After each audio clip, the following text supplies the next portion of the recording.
And my name is Esther Epp from Sarasota County, and I am a specialized honors degree in health science and specialize in fertility, pregnancy, and pediatric functional health. We gather here this evening to reevaluate the practice of water fluoridation, a practice introduced in 1945 and endorsed by most U.S. medical and dental associations shortly thereafter.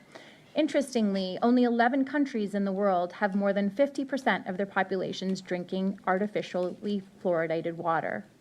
We began this process, perhaps with the best intentions for public dental health, but now this reason is sadly outdated due to an overwhelming body of scientific evidence.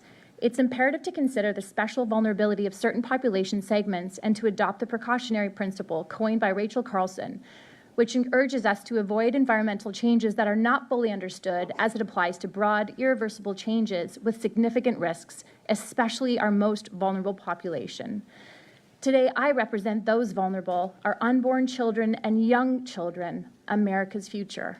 First, fluoride, classified by the FDA as a drug intended to prevent a disease, dental decay, is added to the water without informed consent. It's also crucial to highlight that fluoridation's purported benefits primarily apply to tooth surfaces directly, which can be adequately addressed by topical fluoride applications, not ingestion. Moreover, the potential harm to developing children is alarming. The National Research Council acknowledges that infants and young children consume more water relative to their body weight, thus receiving higher fluoride doses. Studies suggest that fluoride levels in mama's milk is remarkably low. However, a bottle-fed baby consuming fluoridated water can receive up to 300 times more fluoride. For unborn children, fluoride does cross the placenta. This is concerning given that fluoride exposure in infancy is now linked to outcomes such as developmental neurotoxicity, reduced visual acuity, and alterations in cardiac autonomic function in infancy. Its exposure in infancy has also been shown to reduce cognition and intelligence as measured by IQ tests shown in recent studies conducted by the NIH.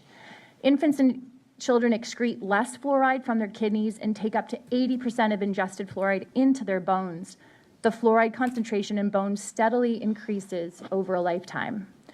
Fluoride leads to developmental issues, suggesting that nature itself dictates a minimal fluoride exposure in early life. The tides are turning on fluoride. 5 months ago, a federal court in California ruled that the current level of fluoride in the water that we drink in the U.S. poses an unreasonable risk to public health, although the American Dental Association has voiced its opposition.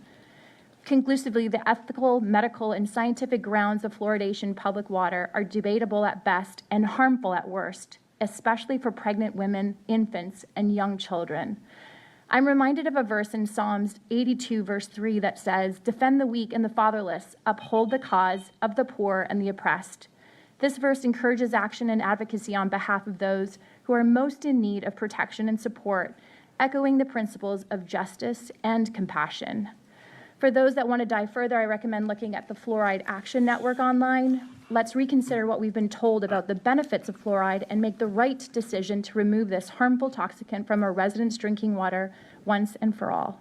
Thank you. Thank you.